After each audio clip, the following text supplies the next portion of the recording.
The Russian roulette scene. He's like a demented golden retriever. Yeah, you're hot. I'm collecting you like an infinity stone. But this book right here, babe? Nico. Yes, I was sobbing. So like that gut-wrenching, like the trauma is just sobbed. Yes, I sobbed. Yes, I freaking sobbed. He's hot. I'm obsessed with him. Rena Kemp, you are forever in my heart, babe. Hi, welcome back to my channel, and if you're new here, my name is Lauren. I'm a lover of all things books, home, and beauty. Today, I am so freaking excited because today I am going to be reviewing the Legacy of God series. This series has changed my brain chemically. Like, I'm not even freaking kidding. In today's video, we're going to be talking about all of these books, and I'm actually going to be ranking them from my most favorite to my least favorite. So I'm so freaking excited to talk about the series. I've talked about it on my other socials, like on my TikTok and my Instagram. I will put my username like over here so you guys can follow me on there. But yeah, I've been talking about this series for a hot minute, and I finally collected my thoughts, and I need a really good old-fashioned yap session. So let's go ahead and talk about it. We are going to start with God of Malice, the first Rena Kemp book I ever read. So this was on my TikTok For You page, like everywhere, and I was like, girl, what is the hype about? Like, what is Mr. Killian about? And I finally picked this up because I was in a book slump from Zodiac Academy. Don't even get me started. I'm not done, but I was in a book slump from one of the Zodiac books.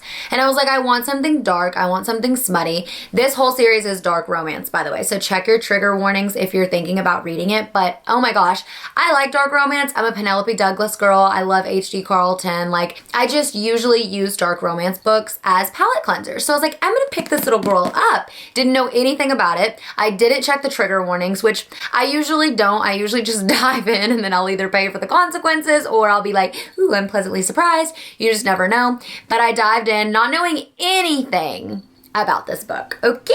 Nothing. Just that people loved this man and that he was truly like a villain. So I was like, okay, period. Within the first couple chapters, I said, right. Oh, interesting. So Killian is not neurotypical. He cannot feel regular emotions like the rest of like us humans can. So Killian literally is like morally black. He is not morally gray. He's morally black, babes, okay? He doesn't care. He is just a menace, but he also is really, really good at putting on a front of what people want to see. So he's pretty much a psychopath. And to be completely honest, I love a psychopath, and I absolutely ate this book up.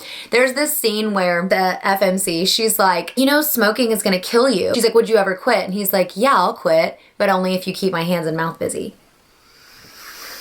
Yeah, you're hot. Yeah, I'm collecting you like an infinity stone. You're in my book boyfriend list. You sure are, babe. He was number one for me for a minute until I met some of these other guys. But yeah, Killian, you will always have a place in my heart, babe. I am just so obsessed. I love the ruthless villain. I love a man who just doesn't care about anything except for his woman. And I love a man who is obsessed. And this truly is a man that's obsessed. Honestly, all these men are obsessed, but yeah, Killian, you truly are a psychopath. And I just love a psychopath. I love a villain. It just does it for me. And I don't know what that says about me, but yeah, love you, Killian. A+ for me. This was easily a 5-star read. For sure. Number 2, we have God of Pain.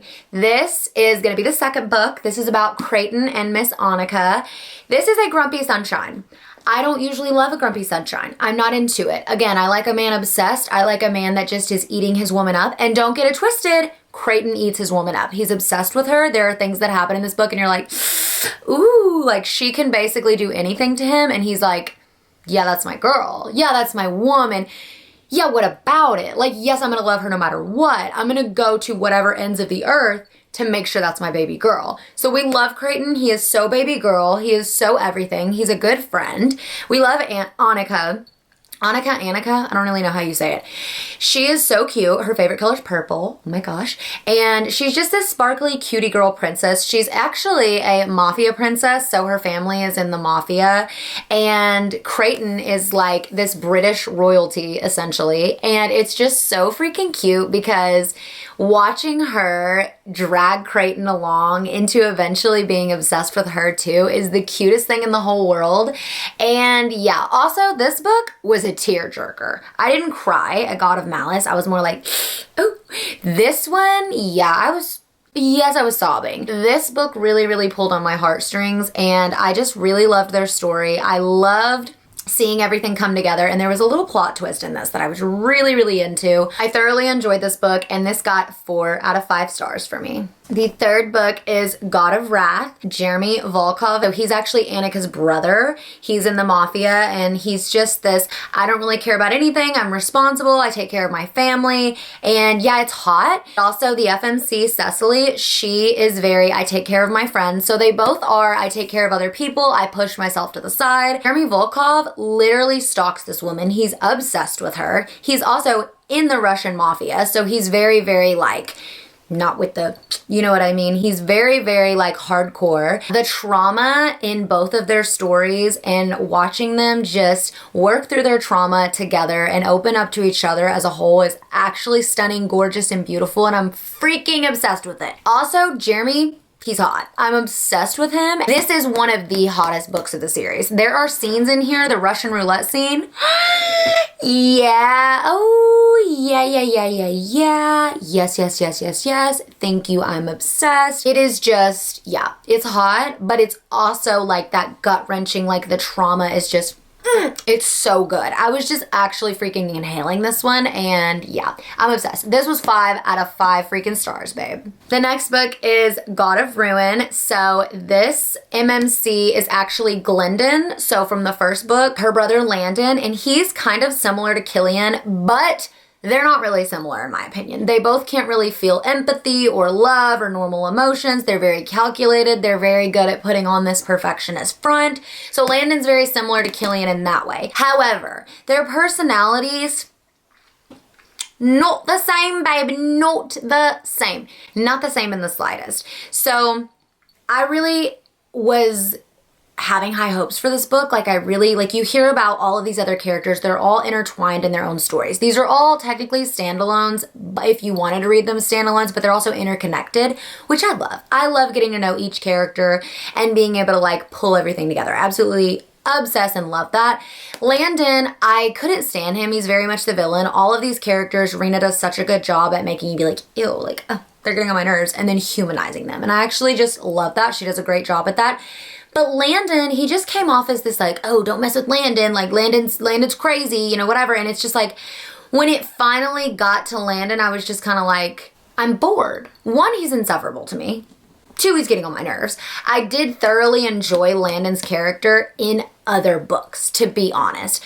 But in his book, I was just a little like, me. Mia, the FMC in this, I do love her. She has a lot of trauma that she works through in this book, and I really, really enjoy getting to know her. I love her personality. She's very like goth Barbie, and yeah, she's everything. Landon just kind of like bored me in this, but it was still a really cute story, and you still get your happily ever after, and I really, really love these two together for sure. This one didn't really stick out to me, so this was a 4 out of 5 stars for me. This one, oh yeah, this is an MM romance, okay? Yeah, this was my first MM romance, mind you. She's a thick girl. I annotated the crap out of this book. This book forever changed me. This whole series changed me, mind you, but this book right here, babe, Brandon and Nico. So Brandon is Landon's twin brother. They are also siblings with Glendon from the first book, who's with Killian. So again, like I said, they're all interconnected. Brandon is more of the quiet twin. Landon is the cocky twin, the one I was just talking about in God of Ruin. Landon is just very cocky, very like, you know, he's not neurotypical like Killian. Brandon, he is very like the one that's there for everybody in the friend group. He's the angel, sweet baby angel man. And really when we see him in the rest of the series, he's just this precious little angel that is always the good guy, always encouraging his friends. And we just love him. He's so cutie. He's so angel baby. And then Nico's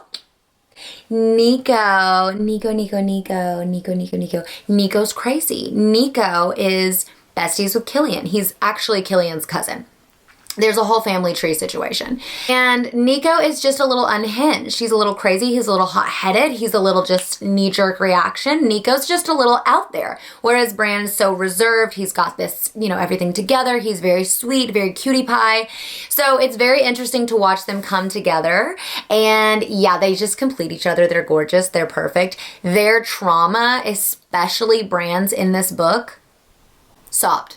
Yes, I sobbed. Yes, I freaking sobbed. Absolutely sobbed. Absolutely boo-hooed. I really, really resonated with Bran's specific trauma, and it just was so beautiful to actually like feel Bran's emotions and watch him work through it. And once we found out really what was the root of all of that trauma, it was just so gorgeous to watch him overcome it. But yeah, that alone in this book was everything to me. But Nico, want to talk about a man obsessed?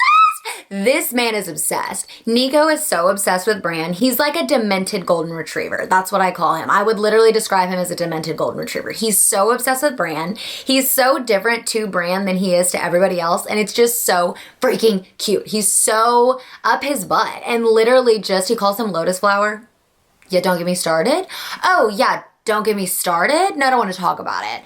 I could literally talk about this book all freaking day. It's just too freaking good. Bran is also battling with his sexuality in this book, and he has a lot that's also related to his trauma. And so it's really beautiful to watch Nico pull him out of his shell and just really, really get him to love himself and understand that he's deserving of love. And yeah, it's absolutely freaking amazing. And I'm so obsessed. It's just so good. This one did it for me, for sure. 5 out of 5 freaking stars. And the last book of the series is God of War.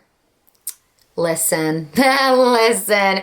This one, I full on freaking sobbed. I'm talking snot coming out of my nose. I'm talking boo-hooed. It's very different than the other ones. This one still got 5 stars from me.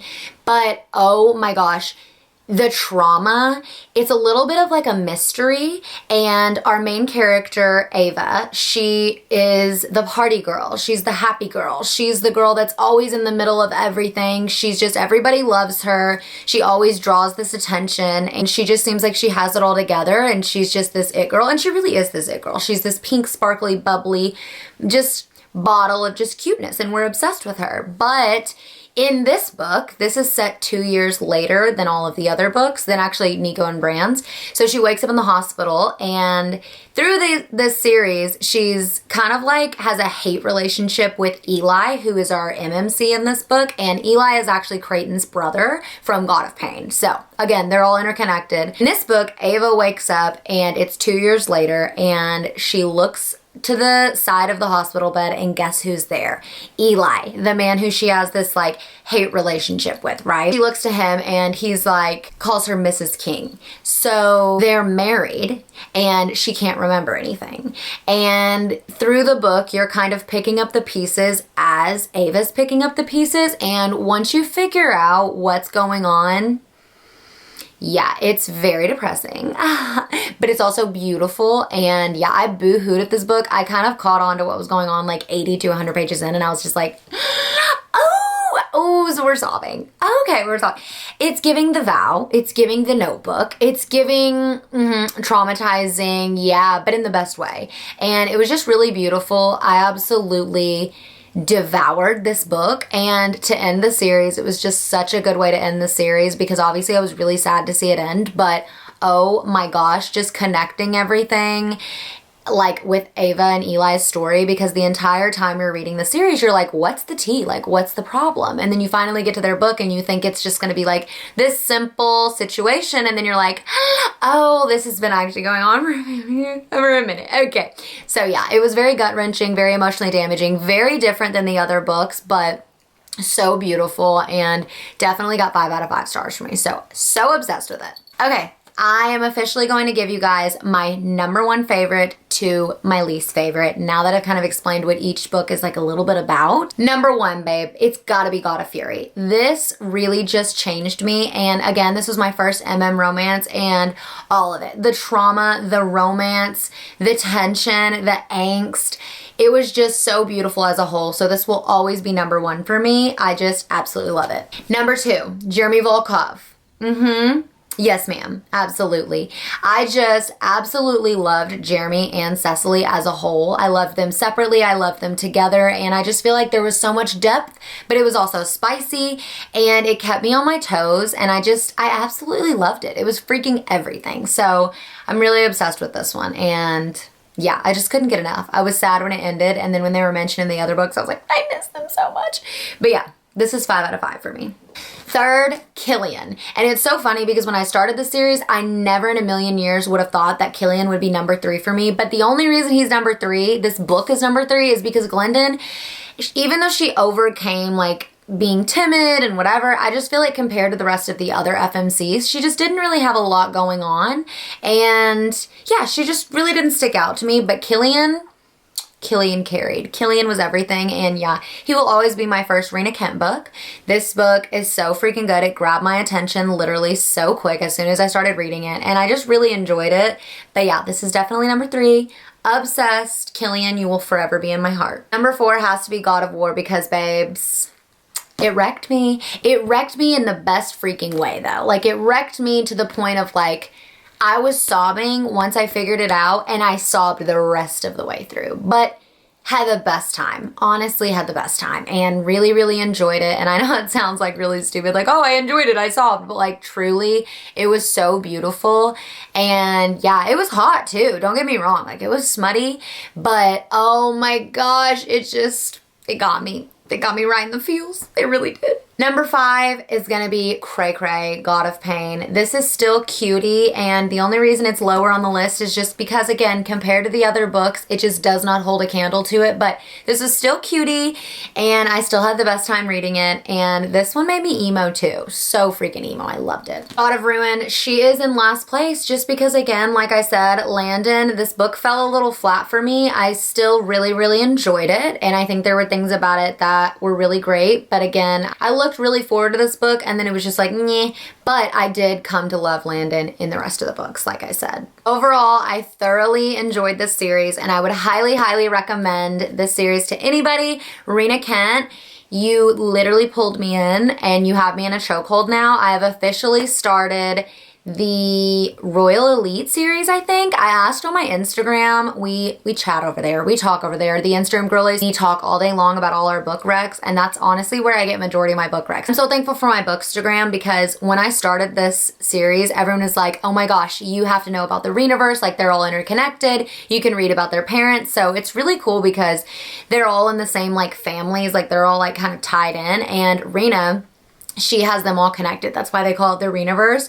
So right now I'm reading about all of the Legacy of God series parents. So I'm really excited, and so far I just finished Cruel King, and it was actually pretty good. It was very cutie. It was a high school one, very smutty still, and kind of darker, had a little bit of trauma going on. I enjoyed it, but everyone says to keep reading, that the Mafia parents are like really, really good, so I'm so excited. But I'm officially reading the Renaverse on top of my Zodiac Academy, my fantasy, all the things. But this was my first introduction to Rena Kent, and if you're debating on reading her books, I would say start with the Legacy of God series, because like I said, I'm working through the Renaverse now, so I'm learning about all the parents, but it's kind of cool because I just got done reading the book about Landon, Brandon, and Glendon's dad and mom, and I swear there's so many similarities of Landon and Levi, and so it was kind of cool to see because I already knew a little bit about their kids. So I really, really highly encourage, if you want to start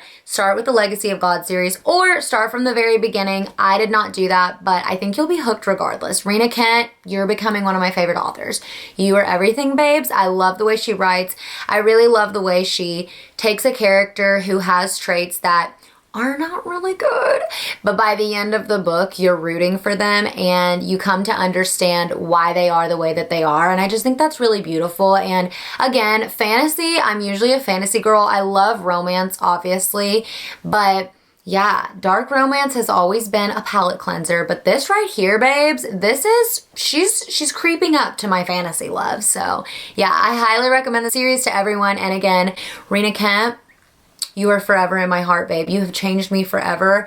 And this series literally lives rent-free in my freaking head. But yeah, that wraps up this video. Thank you guys so much for watching. Please make sure to like and subscribe and follow me on my TikTok and my Instagram. My Instagram, we have fun over there. Me and my girlies, we're constantly talking books. Thank you guys so much for watching, and I'll see you in my next video. Bye.